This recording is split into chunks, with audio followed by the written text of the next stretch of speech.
All right, today we are going to talk about up there. We're going to be talking about tax strategies, entity structures. So a lot of you guys are either have your own business or you're in real estate, or maybe you're a W-2 earner and you got some side hustles. In either way, you got to understand somewhat of the entities that you're going to be starting up or the tax strategies that you're going to be developing and employing. Whether that's, I mean, the simple thing, I talked to a few people recently, and I'll give you guys this one, where, if you have a business, whether you're a sole proprietor, you have an EIN, you have business credit cards, you have an LLC or whatever type of business, and you go and take your business partner to a dinner, it's a business meal and you talk business, you got to write that off. And a lot of people don't understand or didn't even know that for the past 2 years, you could write off 100% of that. And so what I'm trying to do in today's session is just to explain some of the stuff that I believe used to be reserved for the really wealthy, or used to be reserved for the people who had certain connections and had certain networks. So what I'm trying to do on this call is kind of bring that to just everybody. I've paid a lot of money in order to accumulate some of this information, and I've obviously been in it, like I learned the hard way as well. So again, I'm hoping that today's session is going to be just a way to just give back and share with all of you. There might be a lot of information in here that you're not aware of, and so that's my bad if it's a little overwhelming. I'm not sure at what level everybody's at. Just really quick, can you guys throw into the chat if you have a business or if you have a side hustle, just so I get a little bit of an understanding of everybody that has one.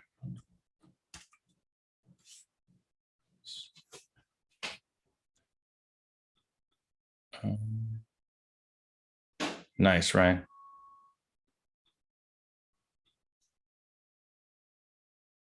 All right, cool, AJ. E-commerce, no business established yet. All right, what's going on, Thea? Okay. All right, so then I'm gonna start sharing my screen, and then we'll hop into it right now. Okay, so tax strategy and entity structure. So an entity structure is like a legal entity. It's like an LLC, a C corporation. These are legal entities that are there to protect you. So in case you're ever sued for whatever reason, you're in debt, you got credit and everything, they can't go after all of your assets. So if you have 10 properties and they're all each in an LLC, if something happens at that one property and somebody tries to go after you for everything that you've got for the other 9 properties, they won't be able to, because you are limited. Your liability is limited to that corporation. That's why then LLC stands for limited liability corporation. And or if you've got debts and then you die, and again, they can't go after your other assets. So I'll go over some of those strategies as well, which is pretty cool. All right, so this is a common, depends who you talk to, shouldn't everyone pay taxes? And I'm not sure how you guys feel about it, but my answer is no, not everybody should pay taxes. And that is because there are those who take a lot of risks and those who follow the incentive structure that the IRS or the government gives us. And so therefore we should be rewarded, because it's not easy, right? When I'm sure you guys know, when you're either trying to invest in real estate or you're trying to do a flip, you're flying up and down. I know, AJ, you said you were flying places just to try to get your flip done. And so when you're starting side hustles, you're using your earned income, your W-2 income, to invest into something that may or may not work for e-commerce. And so you're taking on a lot of risk. There should be some incentives for that. And there are. And it's just about knowing what incentives there are. So it's not like tax loopholes aren't necessarily loopholes. They're there to incentivize business owners. You just have to know how to look. Okay, rules of engagement from the rules maker. So this is pretty cool. That's interesting, that the IRS mission here is to provide America's taxpayers top quality service by helping them understand and meet their tax responsibilities and enforce the law with integrity and fairness to all. So I think the key pieces in here that I like to highlight is that they say that they're going to help us understand, and then they obviously say that there's fairness to all. And I'm sure that a lot of you guys know, when there's limited education, like I was not educated on taxes, and I've never understood taxes. I had to learn all this stuff on my own. And the majority of us might think that taxes is just done once a year, and that's all you need to know. And you bring your earnings to your tax preparer, they prepare your taxes, and then you don't see them for another year. But you never really were taught tax strategy or tax planning, how to really limit and reduce your taxes legally. So I wish I learned something in high school, something in college, and unfortunately I never did. If you did, and my wife actually, she teaches, and she used to teach financial literacy and taxes but she taught at a charter school. So it was not a typical public school. Who are they helping? So why does it feel like they're helping the rich? And why is it legal to help the rich pay less in taxes? And it's not necessarily like they're only helping the rich. It's just that certain people had access to information that many of us didn't used to have. And so now a lot of that information is being shared to more people in different classes. And that's how we're able to capitalize on it as well. So how do we do that? It's through incentives. Believe it or not, the IRS and the government are incentivizing us to not pay taxes. And then they tell us, like, if you read it or try to understand it, they tell us how. One example, which is pretty cool. So tax reduction incentives. So one example, like I said earlier, if in the past 2 years, right, COVID hit, restaurants took a big hit and took a big dive, and they were afraid that the economy would suffer. And so they wanted to incentivize people to eat out, and they wanted to incentivize keeping restaurants in business, right? How can we get restaurants to have more business? Well, if we make business meals 100% tax deductible, that's going to incentivize businesses, business owners, employees, businesses who send their employees to go and eat out at restaurants. And so my wife and I, for the past 2 years, I couldn't tell you for sure how much we wrote off on dinners, but 90% of all the dinners that we went to that were a restaurant were written off. So just to put that into perspective, let's say you spend $500 a month on dinners. And so that's $6,000. And let's say your side hustle, your e-commerce or whatever, you made $6,000 in profit after all expenses. Because you made $6,000 in profit, but you spent $6,000 on dinners and they were business meals, you pay $0 in taxes. So, which is crazy. I mean, there's people who spend $500 a month on dinners anyways, right? I mean, maybe you guys do. And so if you're going to spend the money on dinners anyways, might as well do it so it's a tax deduction. And now this is only for, I think it ends this year. After this year, it goes back to 50%. But just one of the ways that they incentivize, the business owners. All right, here's some other ways. And it's all about what you can prove in a court kind of deal. So if you're using this for all personal, and you get caught or something, that's kind of sketchy, but let's just assume that this is all for business. Okay. So like I bought Apple AirPods, I bought a new MacBook, I bought camera equipment, lights, all this stuff, this microphone, the light behind me, all this was all an expense. And again, people would buy this stuff anyways if it was your personal life. And so now I just get to write it off as a business expense, which is pretty cool. So when you think about what constitutes a business meal, what would the conversation look like? So really quick, when you think about what you're going to buy, think about like, would a business use this? Not your business, because sometimes you might be thinking like, I kind of use that for personal. Think about it like, would my business use this? Meaning my wife and I bought an espresso machine, and that espresso machine, you got to think about offices. Offices always buy espresso machines. So why wouldn't I be able to buy an espresso machine for my office? Because I work from home. And it goes into some more details where if you have to prove how much of that is for personal versus business. But again, let's not get there. Let's assume this is all for business. Okay. So taking your wife, family, or friends out for dinner, business meal. You take, if you take a friend out to dinner and they're not a business partner and maybe they're an investor, again, it's still a business meal. And if you go practice your hobby with friends like golf or snowboarding, so this isn't technically, you can't write it off if it's entertainment, But if it's a business meeting that you had there, so you can do this. It's all about how you structure it. I think you guys have probably seen it where people rent out hotels or hotel events, hotel rooms, and all that are tax deductible. So if you could structure something where you went out and rented a location in Airbnb at one of these events, then you could make it so it becomes tax deductible. And that's exactly what we did when we traveled to Cancun. We stayed at an Airbnb. This was tax deductible because for a few different reasons that we could leverage. If my wife and I are business partners and we're going to Cancun to check out the houses out there because we're in real estate, that becomes business, right? And all we have to do over there is shoot some content. We have to do some research on the Airbnb market, record ourselves doing all that stuff. So again, we're actually doing the work, and we did check out how much was a condo. You know, if we wanted to get into a condo over there in Cancun or in Tulum, and we did all that stuff. We have records of meeting with the real estate agents. So we're thinking, how do we turn this personal expense into a business expense? How do we turn this personal travel into business travel? Another thing that people do, let's say you're going to go to Florida, to Miami, and you're going to go there for the weekend from Friday to Monday. So a way that you could write that off is you get there on Friday, and let's say you have an Eventbrite or a meetup that you go to. You can just show up for 15, 30 minutes, or actually go and be there for an hour or two.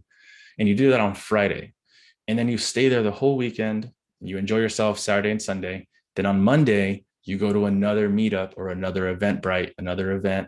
And now that's whole entire weekend is a tax write-off because you had to stay there for business.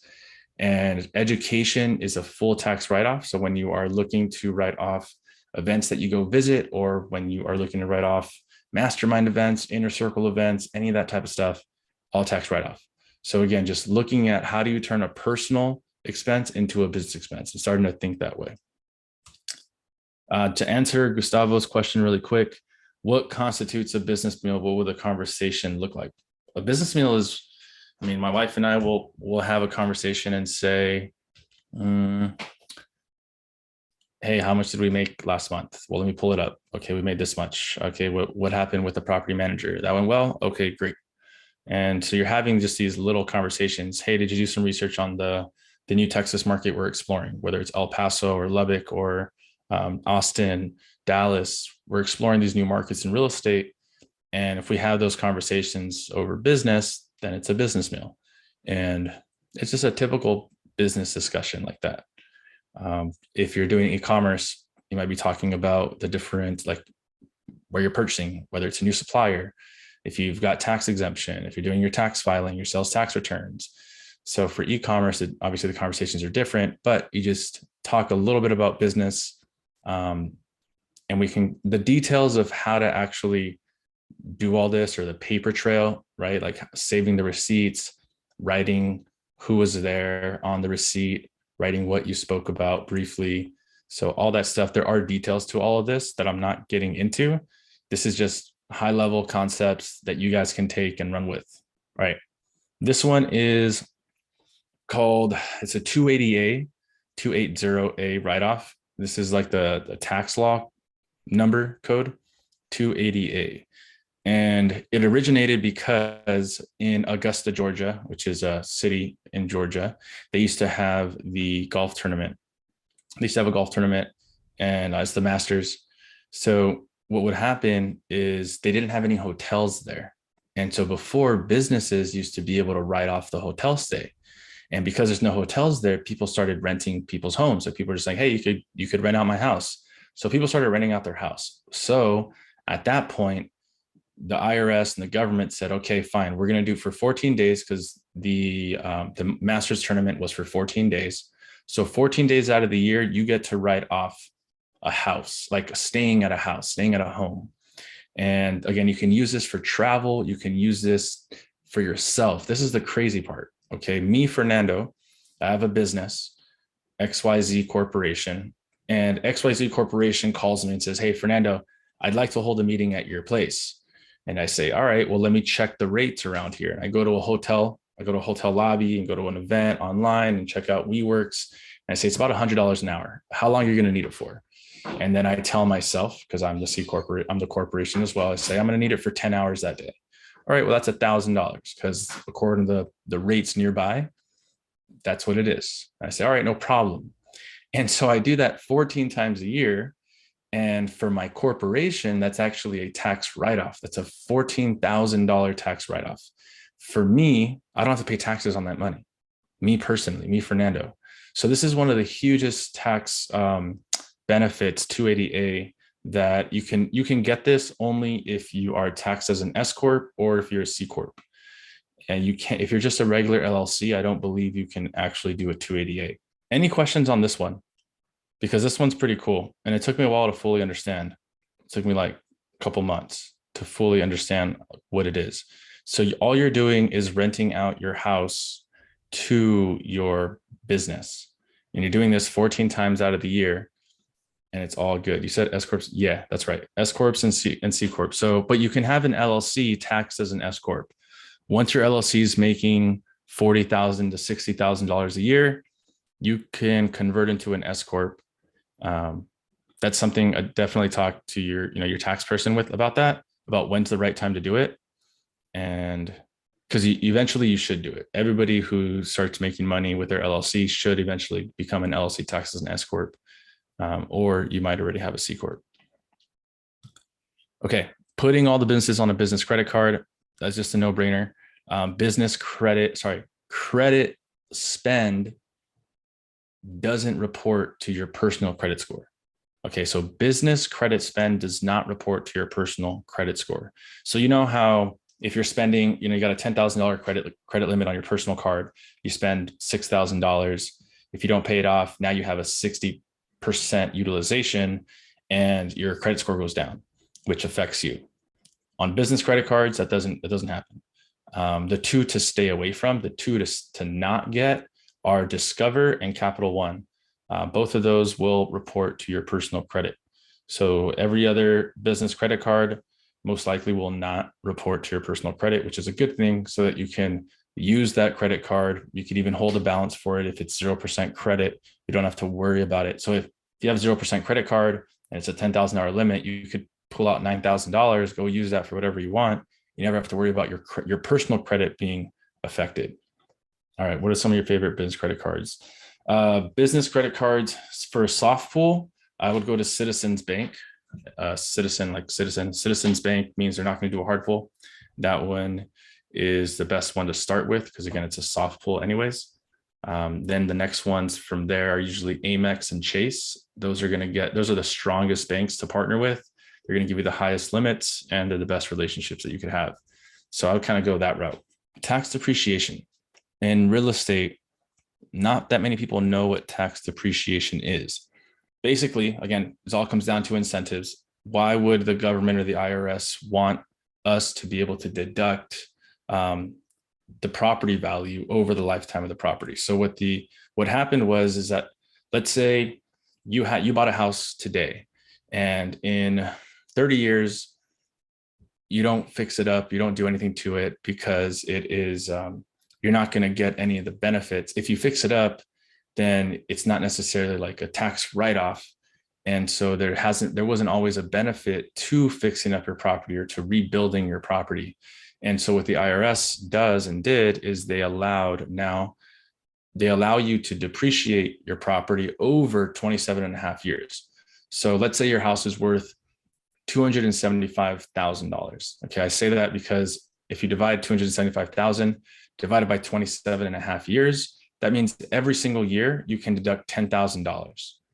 So if you profit, what does that mean? That means if you profit $10,000 in that property and you deduct, you just leverage your straight line tax depreciation on the property, then you get to write off $10,000, which means you don't pay any taxes. So imagine if you have 10 properties and they all make $10,000 a year. So now you're making $100,000 in profit. And imagine if all those 10 properties were $275,000, then for the next 27 and a half years, you don't have to pay any taxes because of the wash. You're leveraging the passive losses of tax depreciation okay, because you're losing $10,000 every year, and you're offsetting it with the profit that you made. And so that's there's straight line tax depreciation and there's bonus depreciation. Bonus depreciation, all that means, because you have to understand the difference, because there's a reason to use bonus depreciation. This is if you want to front load and accelerate some of that depreciation from the back end to the front, meaning instead of just doing 10,000 straight line from 10,000 every single year for the next 27 and a half years, you start to depreciate parts of the property individually. So like the roof, the refrigerator, the fixtures inside, the walls, the paint, the flooring, all that stuff you can depreciate faster because it has a shorter life cycle. So maybe a roof has to be replaced every 15 years. Like your refrigerator, your electronic stuff needs to be replaced every 7 years or so. So you can depreciate a lot of these items in like the first 5 years a lot faster. And so you do that so that you can, if let's say you have a really big year and you're like, shoot, I don't want to pay taxes. Well, I can leverage bonus depreciation and I can bring a lot of that in. Let's say I made $20,000 or $30,000 in flipping. I know you guys flip too, Gene, right? So let's say you're doing flips and you're making a lot of profit and you want to offset that profit. You go and you buy real estate with the profit that you got. And then now you bonus depreciate and you completely wipe out your profits. Pretty crazy stuff. And you do, I will say this, and this is just a caveat. You do, in order to offset your active income with your passive losses. So active income, meaning if you're doing flips, that's active income. If you're a real estate agent, that's active income. And so if you go and buy property and you want to leverage your tax depreciation against, like as a loss against your active income, you need to be working 750 hours or more per year. So that is the only caveat there. If you're not doing that, then you can't offset against your active income, like your W-2 and stuff. But you can, if you buy real estate and you do tax depreciation, you can do, since real estate is passive gains as well, you can still offset it based off of the passive profit of your real estate that you own. Cool. I know that one's it's actually, I mean, a lot of this stuff is pretty fun. I think it's pretty fun, pretty interesting. All right. So if you're thinking this is all too good to be true, it is. But before I explain why, here's a really cool thing to know. It's the losses from your LLC, your sole proprietor, the losses that you have in that business can actually offset your W-2 income. And so what I mean by that is if you started up your LLC and you invested in coaching and you spent $10,000 on coaching this year, and then you're not profitable this year and it's a bummer, and you have a W-2. So then the next year, the LLC, the loss will actually pass into like your tax form. And so let's say you made $100,000 that year. And so you could actually do 100,000 minus 10,000 to offset that W-2 income, which is pretty cool because now instead of getting taxed on 100 grand, you're only taxed on 90. So I always say, like, what's the benefit of having a business is like you own a business and make money, or that's like you own a business and make money and not pay taxes, or you own a business and claim losses that offset your W-2 income. And then you lower your taxes. So I always recommend like doing the work. This is just a reference explaining what I just went over. And so what's the catch? It's a lot of work. It's a lot of extra work. You have to show up on these calls. You have to educate yourself on all the different entities just like this. You got to get into the weeds, and it's time consuming. It is time consuming. It takes time away from you, from your family, from your workouts. And so it's not for everybody. And I used to think that like everybody in the world should have a business, because I do think that, but not if they're not ready to handle the workload or to handle the burden of education. That's really the biggest catch. The biggest catch is that you will be continuously improving yourself and continuously educating yourself, that it doesn't stop. I've got a couple questions. Have I done tax return rentals in Atlanta, and how was it? So this will be the first year that we'll be doing tax depreciation for our rentals, and we filed an extension. So I will have to get back to you on that. Last year, we didn't have to. Okay. Last year, we didn't have to because we had just bought the property in like December 2020. So filing 2020 taxes, uh, it's not going to compare. So 2021 was really the first time that we're going to have to use tax depreciation, and I will keep you posted. You want to go back one slide? Yeah. I'll share this whole thing with you guys, by the way. So no worries, Ryan. What kind of paperwork? So Gene asked, what kind of paperwork do we need to show our tax preparer for the tax code 280A? So it's like meeting minutes. You're not actually gonna, there's a few things. You're gonna have meeting minutes that you actually had the meeting at this location. So that's one thing. And then you're gonna want to do some research around your area so that you know what an hour at a WeWork conference room would cost, or renting out an event space. So you want to have like comparables. And so when you send that to your tax preparer and you're saying, hey, like, check this out. We need to claim some losses for 280A. And then they're the ones that are going to say, okay, yeah, this is good. And you have all the paperwork yourself to be able to back that up. So what kind of legal entity do you need, if you even need one? So a sole proprietorship, DBA, this is like the very beginning. I'll go into the more details about this right now. LLC, this is when you actually want to start taking yourself a little more seriously, and you have a possibility of being sued. But some businesses, like, you need an LLC for real estate. You need an LLC because that's how you protect your assets. So this is when you start thinking about, how do I protect myself? Limited liability company, an LLC. The S corps and the C corps, this is where you've got employees. Now you have wages to pay. Your C corporation, this is where you are probably, there's different cases, but the C corp, this is like your Facebooks and your Googles. These are the big dogs that have a lot of shares that they're sharing. When you go IPO, when you're offering some shares to early investors. Fun fact though, my wife and I actually have a C corporation, and I'll explain why in a bit as well. So I'm just saying C corporations is like high level, and C corporations can be, lower level like us, once you know how to use it for your tax strategy. All right. Partnerships. What's cool about partnerships is you can have two people partners, which is nice. And then you can, if you're both partners on a property, on an LLC or a property, then both of you can get tax depreciation. Let's say one of the partners doesn't want to show income that year, then you can pass the income over to the other partner. So there's a lot of flexibility with partnerships. You can also do partnerships with other businesses, meaning I can do a partnership with a business, or I could have two businesses that are a partnership.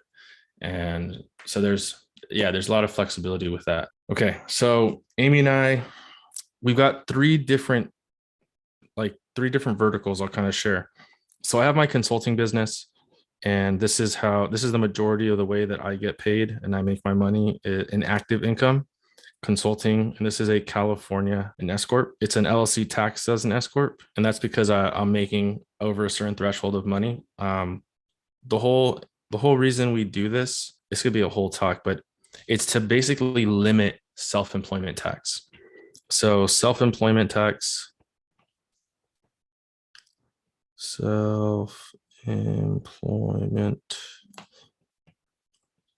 tax. This is actually made up. If you guys don't know, this makes up Social Security and Medicare. So typically, when you have a W-2 job, this Social Security and Medicare is actually split up between your employer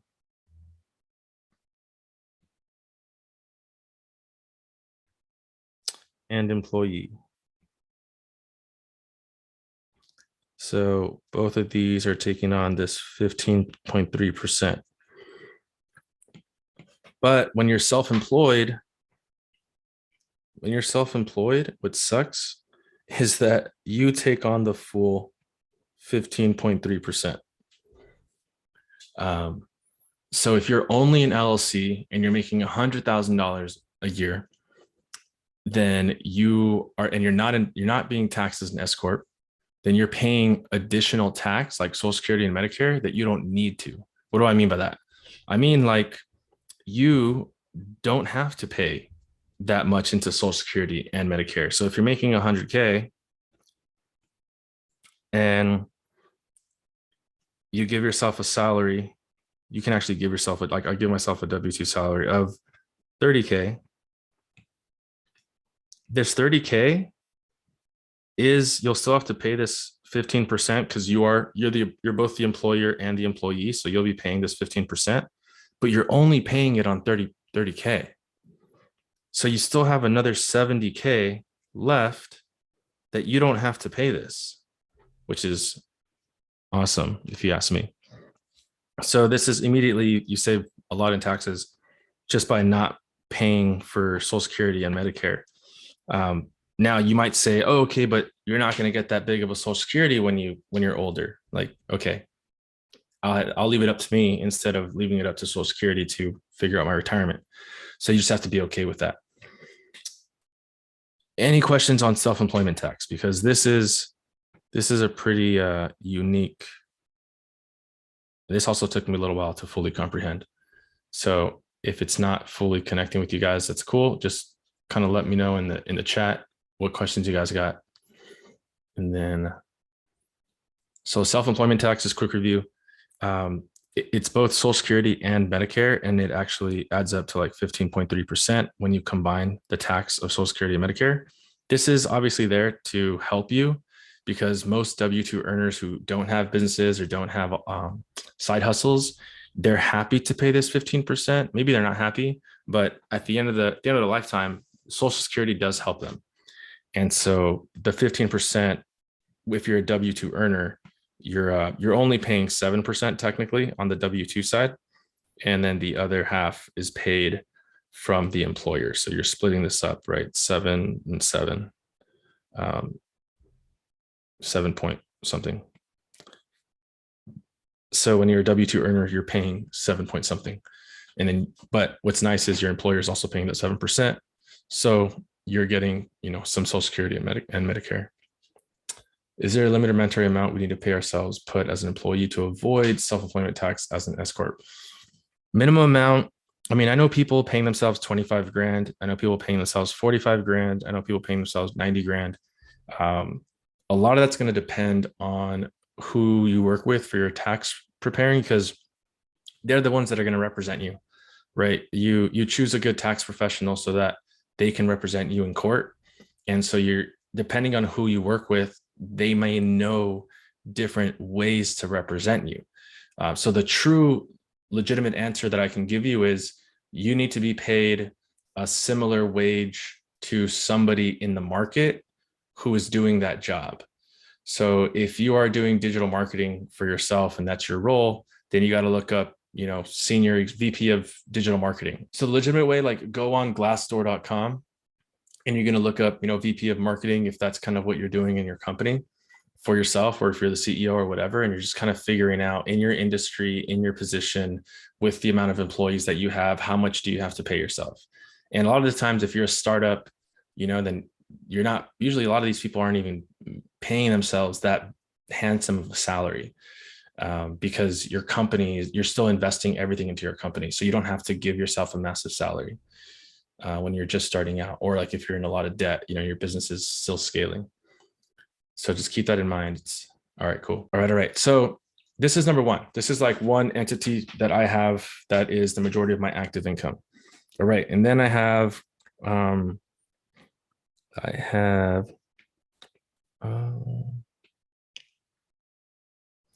holding company, LLC. This is based out of Wyoming. What's a holding company? Holding company holds a ton of my companies. Like it's going to hold a lot of my real estate. So if we have one property here, this is LLC numero uno, that holds one property. LLC numero dos, that holds one property. And so on and so forth, right? LLC number house So every single property that I buy I'll move title over to that LLC. And then when I create that LLC, the organizer or the owner is my holding company. And you do this for a few different reasons. One is because it's simpler for tax reasons, because when this LLC is taking profits or losses, it goes up basically to this holding company. When this LLC has profits or losses, it goes up here. When this one has profits or losses, it goes up here. The nice part is that you basically take all the profits and losses and you just like add them and subtract them together. So if you had one LLC that had a really amazing year and you bought some other property, you can use the tax depreciation. You can use the tax depreciation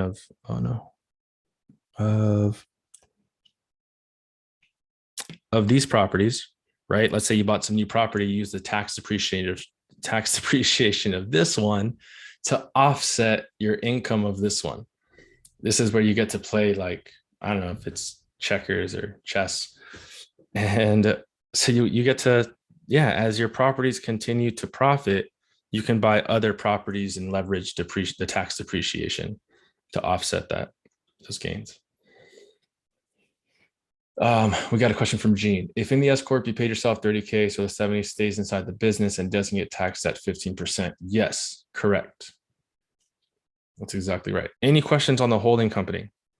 So the holding company is like a parent company. Think of like Coca-Cola buys a ton of companies and so Coca-Cola is like the holding company and owns all these companies underneath them, but they all kind of report up to Coca-Cola being this like massive conglomerate. And they kind of own a ton of stuff. So that's what we're doing this at a smaller scale, but we're just doing the same thing that these big dogs are doing. Any questions on holding companies, LLCs and it doesn't have to just be properties underneath here. You could have other type of LLC underneath this as well. Oh, this is a key thing that I totally forgot to tell you guys. Who owns my holding company? And so, yes, we own the holding company, but here's the cool part, that the holding company, and I'll do it over here. The holding company is owned by Fernando and our trust. Anybody want to try to answer why? And Fernando owns 99% and my trust owns 1%. Any idea why we structure it like this? Somebody want to try to give it a shot? All right. Trusts don't pay taxes. No, trusts pay taxes. So this is for protection. So we talk about holding company should house all assets, especially if you have depreciation. Nice. Yeah, agreed. So we're setting it up like this for protection. If I die, typically what happens is if you don't have a trust, it goes to probate. Your assets will go to probate, which means that even if you're my wife, even if you're my kid, even if you're the rightful heir, even if you deserve all these assets and businesses or properties, if there's no trust that it can go into that says all this stuff, then it goes to probate. And probate could be 6 months or 8 months or 10 months. Who knows how long probate could be before the assets are actually given to the rightful people. And you have to spend money to actually get all that money. So it's always recommended to either put your properties in a trust, or in this case, we're putting our holding company and we're putting our trust as 1% owner. The reason why is if I die, the clause of our business, of our holding company, says that full ownership will be moved into the trust. And so now, who's the beneficiary of our trust? Wife, baby, right? So my family is the beneficiary of the trust, and no creditors can go after them. So if I'm in a lot of debt, they can't go after them and start liquidating my properties. So again, this is just a way to start protecting your assets, to limit liability, but the trust still gets the portfolio. Right. The trust gets the portfolio. You got it. Okay.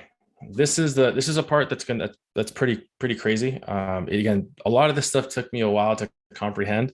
I'm can be a little slow learner sometimes. So if you guys are fully catching on, then that's awesome. Congratulations. So now we're going to talk about the C corporation that we have. So we have a C corp, also in Wyoming, and let's say our, how do I want to say this? So we're going to say, who's in here? Gustavo. So let's say I call up Gustavo, and let's pretend this is Gustavo C Corporation, and I say, hey Gustavo, listen, man, I don't want to handle any of my properties anymore. I don't want to deal with the bookkeeping. I don't want to deal with the structure and the entities and building all that stuff. I don't want to worry about any of that stuff. I just want to go out and get the properties maybe, and I want you to manage all of that. I want you to manage the property managers, manage the tenants, like go manage all that stuff, and I'll pay you a percentage. Gustavo, how much do you want to be paid? You want to be paid 10%, 20%, 30%? So let's say to start with, if I only have one property, he's like, all right, I'll do it for 10%. And so now I'm paying the C corporation 10% to help me manage the property. So this is a management. So initially, if it's one property, it is they're in. So if it's one property, let's say it's just paying 10% to Gustavo for managing it. But then let's say I get to 5 properties or 10 properties. And now Gustavo's like, hey, actually, you know what? We're getting more business, and now I'm going to charge you 20%. So our relationship is a business relationship. I'm hiring his C corporation so that I can pay him a management fee to do all the stuff that I don't want to do. And I'm paying him 10% or 20% or 30%. So it's a legitimate business relationship. Okay, now just remove Gustavo from the owner and put me back as the owner. So I am now the owner of this. And so my C corporation is charging my holding company 20%, 10%, whatever I want to charge to manage that portfolio. Is that making sense? So why would I want to do this? I want to do this if my holding company starts making a little too much profit, then I can cover. If for whatever reason, the tax depreciation isn't covering all of the profits of that holding company that the portfolio makes, then I want to be able to offset some of that income into my C corporation. So if I'm charging 20% of revenue of the holding company portfolio for managing all of that stuff, then it goes into the C corporation. The nice part about that is the C corporation also has its own deductions that it can take. So this is a way that you start to, again, move money around within your own ecosystem, because you're still managing all this stuff. You're still owning, you own a lot of this, and you're just partnering up with yourself. And then let's, if we want to, for fun, say that my C corporation receives some consulting on how to manage, they employ my consulting company. Again, it's all just what it's not a bad thing.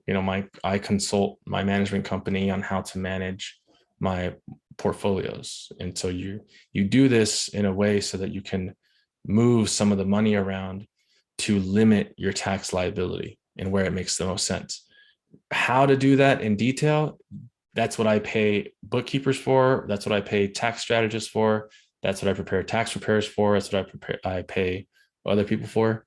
I couldn't tell you exactly how all that's done. Again, this is all conceptual understanding. So pretty cool. That's the purpose of the C Corp. This is definitely a little bit more on the advanced side once you start getting more properties or more businesses under your portfolio. And then it could make sense to start to deploy this type of strategy. This is everything though. So we have the California LLC consulting company. We have the holding company that is owned by me and the trust. Inside the holding company is the portfolio of properties or other businesses. And we have a C corporation that is the management company. Yeah.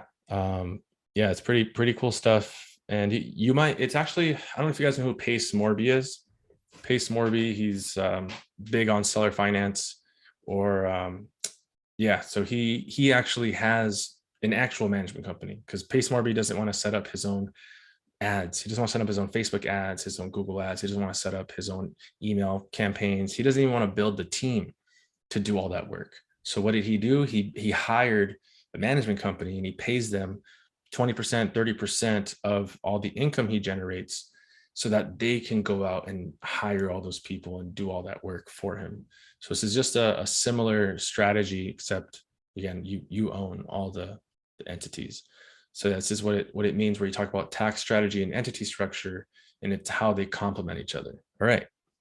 So I gave that diagram explanation. So what are the next steps for you guys?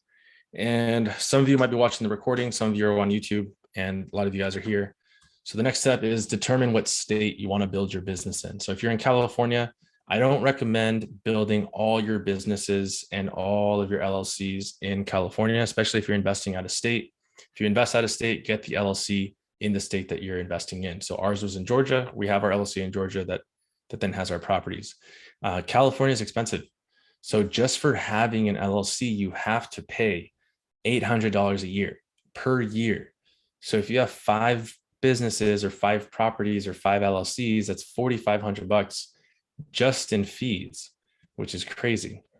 And so we set ours up in Wyoming. We set them up in Georgia. Just depends. Okay. Determine if you're at the level where you need to speak to a professional. I do partner with some people that I would recommend depending on what level you're at. So happy to share who I work with and why I'd recommend them. If you're just starting to learn, if you're just starting out, I would recommend using something like QuickBooks to keep track of all your business expenses and personal expenses. I mean, if you're bootstrapping, then you kind of have to figure a lot of this stuff out on your own. And like me, a lot of the stuff that I'm sharing is because I got into the weeds and I started really asking the questions. I started interviewing a ton of people. I mean, for some of the tax stuff, we paid like $400 for 30 minutes of somebody's time. And again, it was just because we needed information. Like I needed to know certain things and I was willing to pay for it. And not everybody has that type of, I don't know, not everybody can be in that position to accumulate that information. And so a lot of that I shared here. If you have stable business, or stable income, and you are looking for like a bookkeeper, then it makes more sense to hire it out. Like we now hire it out. We don't handle our own QuickBooks because it's too complex for me now. Like if I have one business and it's one type of thing that I'm doing, then it's a lot easier. But once you have multiple businesses or multiple properties, multiple expenses, all that stuff, I mean, I don't want to deal with it. So we hire it out at that point. And if you do have LLCs, so remember we talked about self-employment tax, I would recommend going and talking to your tax preparer and then asking them, say, hey, how much did I pay in self-employment tax this year? And let me know. tell me how much, if you went to your tax preparer and asked them. Yeah, I'm curious to see what strategies they're employing to limit that. All right, we got a question. I mentioned earlier that we can only elect to be taxed as an S corp if the business is making at least $40,000 a year. So this is a question from Jean. She talked about she asked if I only recommend doing a S corp tax election if you're making over $40,000 a year. And the answer is yes, because underneath that, you might be paying more to manage the S corporation than how much you're saving in taxes, because you still have a lot of deductions and everything. And again, I would talk to your tax person if you have one, just to get aligned with them. Like, hey, when should we be, pivoting to an S corp to save on taxes? And then they'll be the ones to tell you, like, you don't have to do it right now, but maybe next year.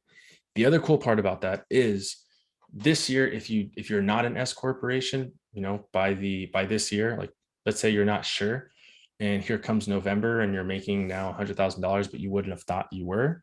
The nice part about that is next year, when you go to file your taxes, you can actually like backstate and request to be taxed as an S corporation. So your tax preparer will be able to help you out. with that. And by doing that as well, it becomes a little easier. So S corporations have to meet a specific deadline. So if you filed to be an S corporation this year, next year you have to just know that you have to meet a deadline to file the taxes. Whereas if you filed regularly this year, and then next year you you forget or you want to hold off, and next year you go to file, you can still elect S corp taxation and be good for the previous year. And just say, like, you forgot, you want to file your S corporation when you submit your taxes. All right, here's some true or false questions. I have to create an LLC before I have any active income. True or false? False. Nice. Nice one, Claire. Thanks, Karen. All right. Yeah, good. All right. So next one. Which of these does not belong on a business deduction? Espresso machine, business dinner meal, family groceries, airfare to Cancun for business. Answer does not exist. Nice. Ryan got it. Yeah, good one. Family groceries. I wish we could deduct those, but no, we can't. So one of my favorite quotes came from one of my mentors. Knowledge applied creates the experience. Feedback from the experience creates the wisdom. So it's not only the application of the information that you're learning, but when you go and apply it and you get feedback and you start to actually analyze what you experienced, you start creating wisdom. So appreciate all you guys showing up. This was fun. I'm happy to share this. All right, guys, I'm gonna be hopping off then. This was cool. I appreciate you, everybody that hopped on. Shoot me a DM if you have any other questions on Instagram. I'll see you guys.